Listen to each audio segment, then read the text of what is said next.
Fala, galera do Espírita Pop, sejam bem-vindos a mais um episódio do nosso programa. Hoje falando de um tema que todos nós já temos aprendido por aí, né? Falando de minimalismo, mas de uma visão a partir da parábola do filho pródigo, ou seja, minimalismo e ostentação. Fica com a gente que o Espiritismo tem visões sobre isso. Até mais.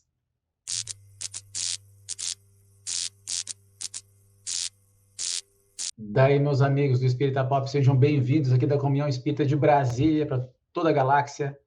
E aqui em Torres não para de fazer frio. Estamos gravando em outubro, né? Tu pode estar assistindo isso em qualquer época. Hoje bateu 10 graus do nada aqui no meio da noite.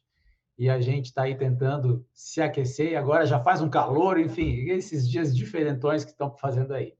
Mas uma coisa muito importante para todos nós sempre é a mensagem de Jesus, essa mensagem que a gente tenta entender e raramente consegue, porque de tão simples que é, parece que a gente tem ainda que aprender tanto, né, para chegar nessa simplicidade, nessa praticidade que ele nos propõe. E uma das parábolas mais enigmáticas que nós temos é a parábola do filho pródigo, que é aquela dupla de irmãos, onde um pede para antecipar a herança e ele quer vivenciar a vida dele, fazer os negócios dele. O pai vai lá, dá a parte dele na herança, ele viaja para um outro lugar, dá uma crise naquela região, e naquela região ele tem que acabar cuidando dos porcos, ele não tem nada para comer, nem a comida dos porcos ele pode comer. E aí ele fica desesperado, porque até as pessoas mais comuns lá que trabalhavam para o pai dele tinham alimento suficiente. Então ele resolve voltar, quando ele chega em casa, o pai dele fica feliz, e o outro irmão fica com ciúme, fica indignado, como assim, né? Que agora o pai dele ia receber ele com um banquete lá, e ele nem para fazer um churrasco com os amigos ele podia. Então, nessa moral aí, do irmão que gasta tudo, do irmão que fica chateado, com ciúme, tá aquele pai tentando administrar. E a gente bateu um papo com o pessoal a respeito desse tema aí. Será que o pai também não tinha que ter tido um afeto, um carinho aqui? A gente não quer lembrar, né? Que dentro da parábola a gente pode abordar todos os temas de várias formas. O próprio Evangelho, segundo o Espiritismo, nos mostra que a interpretação das parábolas é muito variada. E aqui, se nós fôssemos pensar o reconhecimento que o filho mais velho queria, aquele que tinha ficado, né, cuidando dos pais, junto com os pais da propriedade, e o outro queria ter um pouco mais de recursos para empreender, com um pouco mais de autonomia. Então, um buscava autonomia, o outro buscava reconhecimento. De certa forma, nós estamos lidando com universos separados. Um queria ostentar, talvez, um pouco daquilo que o pai tinha produzido, e aí ele acabou se precipitando, e o outro não conseguia ter uma vivência mínima daquilo, não conseguia, vamos dizer assim, se contentar com pouco, não conseguia ser minimalista, ou dentro de uma linguagem mais religiosa, ser mais franciscana. Então, essa é a parábola que muito se fala aí, ou parábola dos dois irmãos, ou parábola do filho pródigo. Qual tu te encaixa? Tu é aquele que quer sair gastando, ou tu é aquele que quer economizar, mas que tu não sente que tu tem o reconhecimento da empresa que tu tá, dos teus pais, do lugar que tu tá servindo, né? Mas tu tá fazendo isso de coração, tu tá fazendo isso com raiva, tu percebe que tudo que a gente faz só para nós mesmos, porque essa dimensão que o pai tenta dar para ele, né? Tudo que é meu é teu. Ou seja, ele é herdeiro de tudo. E, na verdade, quando nós estamos operando em qualquer circunstância da nossa vida, com os recursos que estão à nossa disposição, sejam eles nossos ou não, nós vamos receber conforme a nossa disposição e agir de forma correta, de forma honesta, de forma preparada, de forma agradecida, né? Pelas coisas que nos estão advindo. Porque a gente tem a ilusão, muitas vezes, que o recurso a mais ou menos nos faria felizes. Fosse assim, todas as pessoas com recursos um pouco a mais seriam felizes e o contrário seria verdadeiro. E eu, por exemplo, que trabalho nisso há mais de 20 anos, a gente percebe que não tem nada a ver, nós temos pessoas com muita condição, passando bastante dificuldade emocional, bastante dificuldade de relacionamento, enfim, né? A felicidade está alicerçada, com certeza, em nós darmos conta de alguma coisa que a gente precisa para a nossa sobrevivência, mas ela vai muito além disso. Às vezes a ilusão disso até nos sustenta um pouco mais nosso empenho no trabalho. O problema é que quando a gente chega lá no patamar de ganho maior, a gente continua demandando outras coisas, porque os vazios, eles não são preenchidos somente por uma questão de apropriação, né, de certos recursos. Eles são muito mais profundos e muito mais vinculados aos nossos laços familiares, às nossas relações de uma maneira geral.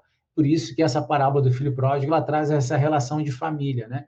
Um buscando autonomia, querendo fazer as suas coisas, querendo ter condição de arbitrar, e outro, no outro caso, querendo ser reconhecido pelo pai, pelo empenho que ele tinha. Ele diz, papai, tu vai lá, tu matou um novilho gordo para ele, né? Eu não como carne, fiquei até com dó do novilho, mas enfim, matou um novilho gordo para ele, e eu nem um cabrito para eu fazer um churrasco com meus amigos eu tenho. E aí gera esse impasse. E descobrir o caminho do meio, descobrir o meio termo para a gente poder nem ser avarento e nem ser ostentador. Ou seja, tá, ser na palavra da moda, né, mais minimalista, ou ainda nessa palavra super antiga e super atual também, ser um pouco mais franciscano, sabendo que a gente pode e deve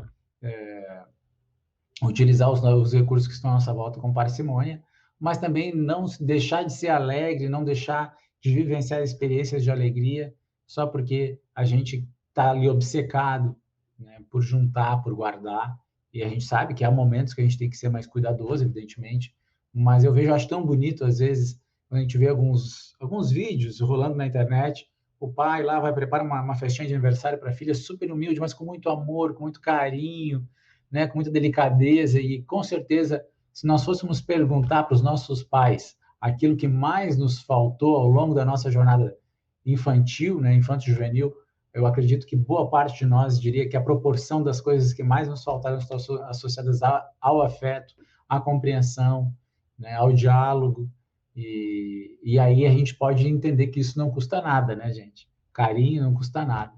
E claro que a educação também é importante, a gente poder, né, ter frequentado uma escola, qualquer que seja, mas uma escola onde a gente possa se desenvolver como criança e ter a nossa capacidade cognitiva ampliada. Mas diante de tudo isso, que nós sabemos que é verdade, né? Isso basicamente eu acho que é senso comum. Que a gente possa também ter cuidado com a ostentação, porque é muito mais fácil a gente ser o filho pródigo e bancar o filho pródigo depois, até quando a gente sai de casa, quando a gente já está estruturando alguma coisa. Ah, não, agora eu vou gastar por conta, né? Vou fazer o que posso fazer, enfim. E aí a gente começa a perceber que essa pode ser uma armadilha muito grande para a gente se endividar, por exemplo, para a gente criar uma estrutura de sofrimento e ter que trabalhar muitos anos para poder reparar, às vezes, numa situação de poucos meses. Né? Basta ir numa loja e querer gastar tudo, aí às vezes vai 1, 2 anos para recuperar todo aquele investimento. Ah, não, eu preciso fazer de forma planejada, eu vou, né, mobiliar minha casa, tudo bem, aí tem um outro propósito. Mas muitas vezes a gente acaba de uma forma a querer compensar algo dentro da gente, gastando além do que a gente pode e gerando consequência para a nossa vida futura, para os nossos relacionamentos, né? Porque a gente fica muitas vezes nervoso. E a Bíblia do Caminho, eu sempre recomendo que a Bíblia do Caminho, se você coloca no Google Bíblia do Caminho e o tema, aparece lá toda a referência espírita para aquele tema. Então, aqui a gente pode procurar humildade, snobismo, né? Humildade, enfim, repetir, né? E a gente pode fazer assim uma busca bem grande a respeito disso. E lá na Revista Espírita de 1860 tem uma psicografia da senhora Uê, da médium, né? Senhora Uê, e que em 1860, então, foi publicado na revista de abril de 1860, uma psicografia de dezembro, em 16 de dezembro, perdão. E aí ela vai contar a história de um senhor que era um homem muito rico e ele estava lá contemplando o jardim dele de forma muito bacana, né? Todo o perfume das flores e estava ali fazendo um caderninho, tudo que ele já tinha feito de bom. Daí ele começou a ver que o vizinho lá mal conseguiu doar para a igreja que estava em construção. Dele, não, eu consegui dar 1000 escudos para essa obra santa aí. Aliás, e aí ele pegou, falou que deixou depois uma cédula de 500 francos na bolsa que uma duquesa fazia também para as obras para festas de beneficência, para outras loterias também, outras rifas. E, Deus vai ser grato por essas coisas que eu tenho feito. Ia me esquecendo, ele falou que também tinha dado uma pequena esmola para uma família, uma viúva, que criava, além dos filhos dela, mais uma criança que tinha ficado órfã. Mas ele falou, mas isso eu dei bem pouco, que nem conta. Aí ele falou que ouviu uma voz, conta que ele ouviu uma voz na cabeça dele, e que dizia assim, é a única que Deus aceita. Então, a médium conta na história que a única frase que ficou no papel, todas as outras foram apagadas, foi aquela esmola que ele deu, que ele se sentiu até constrangido de ter dado, ele ficou aí numa posição de humildade, que era aquela família para aquela viúva. Ou seja, aí no final ela encerra assim, né? Não é, pois, a esmola dada com ostentação que é a melhor, mas é a que é dada com toda a humildade do coração. Está anotado aqui na Revista Espírita de 1860, Joinville, Ami de Loire. Então, vale a pena nós perceber que a ostentação também ela dilapida a nossa caridade. Ou seja, quando nós estamos fazendo algum tipo de beneficência, a gente publica isso, a gente perde a condição espiritual, né? O benefício espiritual daquela atitude fica somente com benefício material. E pode ser o reconhecimento das pessoas, pode ser a gratidão das pessoas, mas espiritualmente a gente anula aquele ganho. Então, olha que cuidado a gente deve ter nesse sentido, né? Se a gente tem vontade de servir a Deus, de fazer aquilo com uma profissão de fé, né? Uma devoção mesmo, a gente deve fazer e ficar o mais quieto possível, até para não humilhar as pessoas que estão recebendo aquela doação. Coisa importante é isso. Se a gente tiver que prestar contas para alguma doação, a gente presta conta para as pessoas ali. Às vezes acontece, a gente trabalha com cesta básica aqui, a gente manda fotinho lá, aqui estão as cestas que você doou, aqui está o pessoal que está recebendo de longe, para não aparecer ninguém. Pronto, a gente prestou contas, a pessoa fica sabendo que a doação é segura, né? Mas a gente não precisa postar foto com ninguém ali, a pessoa às vezes, que nem tem aqui, fica na fila 10 horas para receber uma cesta básica, enfim, né, gente? Essa pessoa não precisa ser exposta. Então, tem tanta gente precisando, que se a gente consegue fazer um pouquinho, e quem é fiel no pouco é fiel no muito, não adianta a gente dizer o seguinte, se eu tivesse mais, eu faria mais. Mentira. Né? Se você pode ajudar com R$ 5, se você ganhar mais, você ajudar com 15, beleza. Agora, não vamos dizer que a gente não pode fazer com o que a gente já tem. A gente pode. Pode sim e deve, porque isso está no próprio Evangelho, quando Jesus cita aquela senhora muito pobre que doou alguns centavos e ele fala que ela doou mais que todo mundo, porque ela doou tudo que tinha. Ou seja, sempre é proporcional às nossas capacidades e às nossas forças e não está só vinculado a dinheiro, está muitas vezes vinculado à nossa consciência tranquila, ou seja, fazendo o bem que a gente pode diante das pessoas e das circunstâncias que nos aparecem de todas as formas mais variadas. Então, se a gente puder perceber isso aí, é natural, né, gente? É natural. E aí vale como estilo de vida. A pessoa quer ter uma bolsa legal, tem uma bolsa que custa 200, 300, 500, e tem bolsa que custa 20 mil, 30 mil, será que a pessoa precisa? Realmente precisa? A pessoa não consegue viver com uma bolsa mais barata? Será que a gente não consegue ter formas de economizar em algumas coisas que possam reverter em outras pessoas? E uma coisa legal, será que a gente não consegue, ao comprar uma roupa, qualquer que seja, a gente também pegar outra para doar? Porque se a gente está comprando que está faltando alguma coisa, né? E geralmente, quando está faltando alguma coisa, é que algumas já não servem mais, já não vestem mais como no começo. Então, também a esfera do desapego é muito importante para a gente fazer esse movimento todo de ser um pouco mais minimalista, de ser um pouco mais franciscano. Na medida que a gente vai construindo essa relação, ela fica automática. Eu comprei uma calça, tirei uma calça. Comprei um tênis, tirei um tênis. Comprei uma camiseta, às vezes sai até mais de uma, né? Sai 2, 3 que a gente já não está mais usando. Isso é um monte de gente usar, seja para um adolescente dormir, seja para uma pessoa trabalhar numa obra, ou às vezes até a gente não gostou da roupa, a roupa até está até nova, serve para uma outra pessoa trabalhar, sair, se divertir também, porque as pessoas que estão precisando também têm esse direito, né? Isso é muito importante. E no livro Cartas do Coração, Emmanuel vai trazer, no capítulo 33, um conjuntinho de frases intitulado União, Humildade e Caridade. Então, união é fraternidade, humildade é renúncia, caridade é amor. Somente com fraternidade legítima é possível reunir corações em derredor do Cristo. Somente com o amor exemplificado iluminaremos nosso caminho para Deus. Realizaremos a união pelo esforço próprio do trabalho. Alcançaremos a humildade através de fervorosa solidariedade. Edificaremos a caridade, revelando a luminosa tolerância. Sejamos assim, meus amigos, operosos na fraternidade uns para com os outros, solidários na luta e no ideal do bem, tolerantes no serviço que fomos chamados a concretizar. E aí eu acho interessante como a forma de nós gatilharmos esse modelo um pouco mais franciscano, um pouco mais minimalista, é a gente desapegar justamente.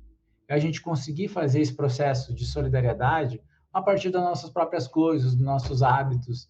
Até a gente levantar, vai fazer um chá, conseguir oferecer esse chá para alguém, vai fazer um lanche, conseguir, né? De repente, sabe, você não está com fome, não quer que eu traga para você? Eu não posso pagar para a pessoa, mas eu posso oferecer, pelo menos que eu busque para a pessoa. E a gente tem que ter menos medo de passar por bobo, né? Porque todo mundo que fizer mal e se aproveitar de nós está fazendo mal para si mesmo. Da mesma forma, todo bem, toda forma de justiça que a gente exerce, a gente faz bem para nós mesmos, porque nós estamos no lugar certo para a nossa evolução. A gente não precisa se preocupar, a gente não está passando pelas dificuldades que a gente está só porque, estou passando por karma, isso e aquilo. Nós temos que nos desenvolver em todas as áreas e nós estamos no lugar certo para o melhor desenvolvimento da nossa alma, do nosso espírito, que é um espírito imortal que precisa aprender de tudo um pouco. Então, que a gente possa valorizar o suor que está em todas as coisas, inclusive nas coisas que estão sobrando, para que essa energia não coagule. Chico Xavier vai nos lembrar que o dinheiro é como o nosso sistema circulatório, é como o sangue, e que quando a gente não faz ele circular, ele pode nos gangrenar, né? Ele pode nos gerar um problema, porque quando ele não circula, é isso que acontece. Quem quiser conhecer melhor essa passagem dos dois filhos, do filho pródigo, ela está anotada no Evangelho de Lucas, no capítulo 15, versículo de 11 a 32. E a gente sabe muito, né? A respeito disso, essa que é a verdade. Todos nós sabemos. Mas vale a pena lembrar que se a gente não pode chegar agora no nosso armário e fazer uma diferença lá e doar algumas coisas, aquela mesinha que está sobrando, que outra pessoa pode levar, enfim. E à medida que a gente vai fazendo esse exercício, com certeza a gente faz diferença na vida de alguma pessoa. Porque, de alguma forma, se a gente exagera na exibição de poder, a gente vai gerar algum tipo de revolta quando a gente tem pessoas à nossa volta que precisam. Então, vale a lembrança aí de que humildade, ela também não está associada só à pobreza, né? A gente tem muito pobre orgulhoso, muita gente que não tem condição e é orgulhosa, é vaidosa, e tem muita gente que tem condições e é super humilde, porque são provas diferentes. A riqueza também é uma prova, é uma oportunidade, mas é uma prova, né? E a pessoa tem ali o dever de fazer aqueles recursos circularem. A gente vai lembrar da parábola dos talentos, onde nós recebemos ali um convite à geração de riqueza através do investimento dos nossos talentos, dos nossos recursos, para que isso também gere mais empregos, mais desenvolvimento, mais progresso. Lembrando que o progresso é uma lei moral, é uma lei da natureza, é uma força da natureza, e se a gente colabora com o progresso das coisas, a gente também está cumprindo a nossa missão com os recursos que nos cabem.